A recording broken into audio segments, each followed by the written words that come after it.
అత్యాధునిక పోటీ ప్రపంచంలో దినదిన అభివృద్ధి చెందుతున్న టెక్నాలజీని ప్రతి ఒక్కరూ అందిపుచ్చుకోవాలని, ముఖ్యంగా విద్యార్థులు ఆ దిశగా అడుగులు వేస్తే వారి భవిష్యత్ బంగారమయం అవుతుందని ఆంధ్ర విశ్వవిద్యాలయం ఇన్క్యుబేషన్ హబ్ సీఈఓ ఈశ్వరపు రవి అన్నారు.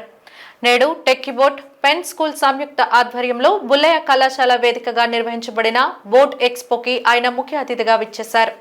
టెక్బోట్ సంస్థ తయారు చేసిన పలు రోబోలను ఎక్స్పోలో ప్రదర్శించారు. విద్యార్థులు ఆయా రోబోల ప్రత్యేకతలను వీక్షకులకు వివరించారు. టెక్కీబోట్ వ్యవస్థాపకులు ఎన్ వెంకటరెడ్డి అలియాస్ రోబో రెడ్డి నేతృత్వంలో ఎక్స్పో జనరంజకంగా సాగింది.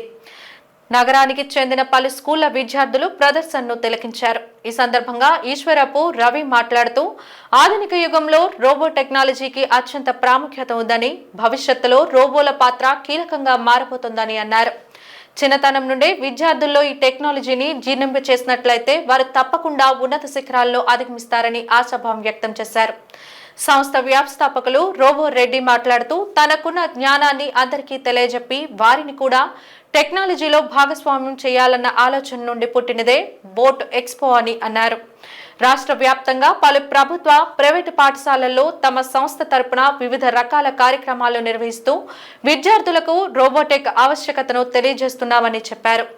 పలువురు పెన్ స్కూల్ విద్యార్థులు సమాజహితమైన రోబో టెక్నాలజీ పరికరాల వివరాలను ప్రయోగాత్మకంగా వివరించారు. కార్యక్రమంలో బుల్లయ్య కళాశాల సిబ్బంది, పెన్ స్కూల్ విద్యార్థులు, సిబ్బంది, తల్లిదండ్రులు తదితరులు పాల్గొన్నారు. ఈరోజు మేము ప్రాజెక్ట్ డెమోన్స్ట్రేటింగ్ స్మార్ట్ డస్ట్బిన్. ఇది ఒక ఆటోమేటిక్ స్మార్ట్ డస్ట్బిన్. మనం చేయి పెడితే ఆటోమేటిక్గా వస్తుంది, సో మనం వేసుకోవచ్చు. ఇది Arduino servo motor, ultrasonic sensor, servo మోటార్స్తో పనిచేస్తుంది. దీనిలోని బోల్డ్ అండ్ ఫీచర్స్ ఉన్నాయి. కాంటాక్ట్లెస్ అంటే చేయి పెట్టకుండా మనం వేసుకోవచ్చు. When blind people will use this, one is their module ultrasonic sensor which will detect the vibration motor and the buzzer to alert the user if any object is 1 meter ahead of to get across the blind people, so that buzzer will activate the user so he can get that knowledge of that, so we shouldn't get trap of it, right?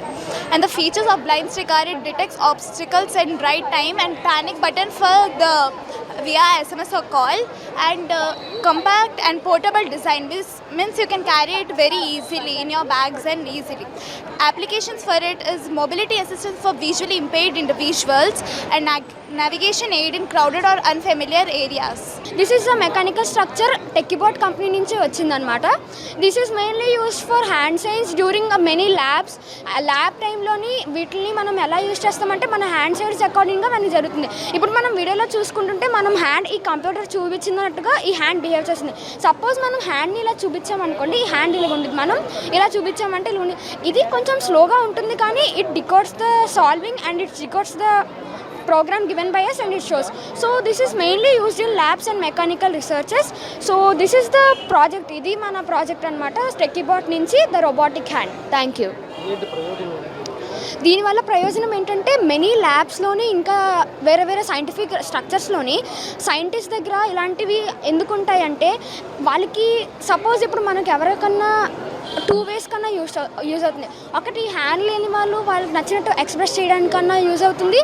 Second of all robotic ఇన్వెన్షన్లోని throughout process వెళ్తున్న దాంట్లో ఇది ఒక మంచి ఇన్నోవేషన్గానే మనం చెప్పుకోవచ్చు. ఆ technologies కొత్తవి, లేకపోతే డ్రోన్స్ అవ్వచ్చు, ఆర్టిఫిషియల్ ఇంటెలిజెన్స్ అవ్వచ్చు, రోబోటిక్స్ అవ్వచ్చు, గ్లైడర్స్ అవ్వచ్చు, ఫ్లయింగ్, మల్టిపుల్ టెక్నాలజీస్ అన్నీ వాళ్ళకి ఆ 3D ప్రింటింగ్ అని ఇలాంటివన్నీ వాళ్ళకి ఒక ఎక్స్పోజరు, వాళ్ళకి అసలు ఇది ఏంటి అన్నది వాళ్ళకి తెలుసుకోవడానికి ఒక అవగాహన రావడానికి.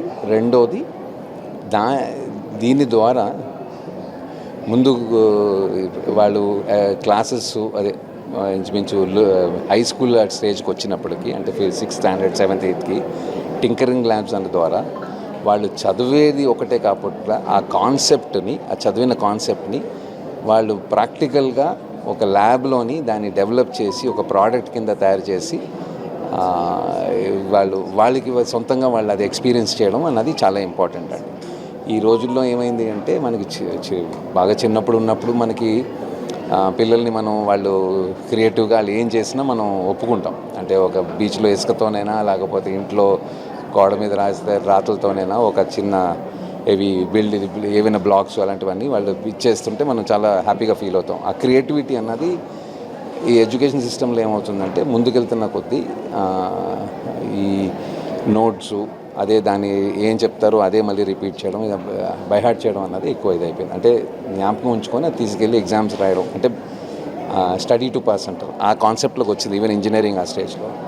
సో ఈ పిల్లలు ఏంటి అంటే ఈ డేస్ ఆఫ్ మొబైల్, అంటే ఇప్పుడు మొబైల్స్, టీవీ, వీడియో గేమ్స్ ఇవన్నీ ఉన్న ఈ నేపథ్యంలో వాళ్ళకి ఏంటి అంటే బియాండ్ స్కూల్ కాకుండా బయటన వాళ్ళు చేసే ఇదంతాని ఇట్ ఈజ్ ఓన్లీ ఏంటంటే ఫిజికల్గా ఏమి బిల్డ్ చేయడం, అంటే స్పోర్ట్స్ ఒక part of it for physical activity, but వాళ్ళ క్రియేటివిటీ అన్నది అది అది అది పెరగటం లేదు, అది చాలా క్రిటికల్. ఎందుకంటే ఫ్యూచర్కి వస్తున్న కొద్దీ కార్పొరేట్స్ కూడా కావాల్సింది ఎప్పుడు ఏమంటారంటే ఈ కాన్సెప్ట్స్ ఒకటే కాకుండా దాంతోపాటు హ్యాండ్స్ ఆన్ స్కిల్స్ ఉండాలి. దేనైనా తయారు చేయడం, కూర్చొని దాని మీద ఇచ్చేస్తే it become as a recruiter, అంటే నేను యాజ్ అన్ ఎంప్లాయర్ నాకు కావాల్సింది ఏంటంటే ఇప్పుడు ఫర్ ఎగ్జాంపుల్ ఇంజనీరింగ్ అంటే నేను డిప్లొమా, పాలిటెక్నిక్ వాళ్ళని ప్రిఫర్ చేస్తాను. ఎందుకంటే వాళ్ళు అట్లీస్ట్ అవి తయారు చేసి దాన్ని ఏమో వెల్డింగో లేకపోతే ఒక ఏదంటారు ఎలక్ట్రానిక్స్ వాళ్ళు అయితే సాల్డరింగ్ కానీ పట్టుకొని ఏదో టింక్ ఇచ్చేయడం అన్నది చేస్తారు. అది ఇప్పుడు చాలా మటుకు తగ్గిపోయింది ఆ ల్యాబ్ వర్క్ అన్నది. సో వీళ్ళకి ఏంటి అంటే at a very young stage, మీరు తక్కిన కంట్రీస్లో అట్లా చూస్తారు, పిల్లలు ఎట్ ఎ యంగ్ స్టేజ్ వాళ్ళు ప్రోడక్ట్స్ తయారు చేయడం, వాళ్ళు దీంతో ఎక్స్పెరిమెంట్ చేయడం, అది పెద్ద ప్రోడక్ట్ అయిపోవాలి, అది తర్వాత అమ్మకానికి రెడీగా ఉన్న కమర్షియలైజ్డ్ రెడీగా ఉన్న ప్రోడక్ట్ అవ్వవసరం లేదు, బట్ అట్లీస్ట్ వాళ్ళకి ఆ స్కిల్ అన్నది చాలా క్రిటికల్.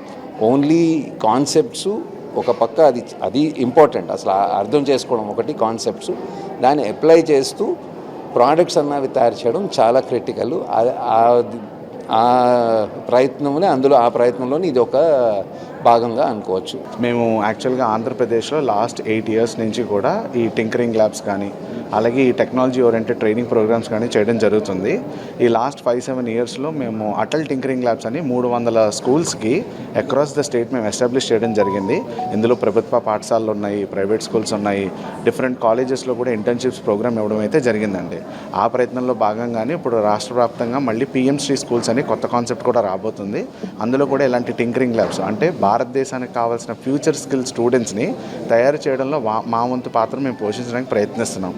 ఈరోజు బాట్ ఎక్స్పో అనే ఒక ఈవెంట్ పెన్స్కూల్ ఆధ్వర్యంలో వాళ్ళ సపోర్ట్తో మేము టెకీబోర్డ్ తరపు నుంచి ఈ రోబోటిక్స్ కానీ, డ్రోన్స్ కానీ, 3D ప్రింటింగ్ కానీ, ఆర్టిఫిషియల్ ఇంటెలిజెన్స్ కానీ, కొత్త టెక్నాలజీస్లో వచ్చే ప్రోడక్ట్స్ కానీ, డెవలప్మెంట్స్ కానీ వాళ్ళ ముందు ఉంచుతూ, అలాగే పేరెంట్స్కి, టీచర్స్కి దీని మీద కొంత అవగాహన కలిగించి రాబోయే రోజుల్లో ఈ స్కిల్స్ ఎంత ఇంపార్టెంట్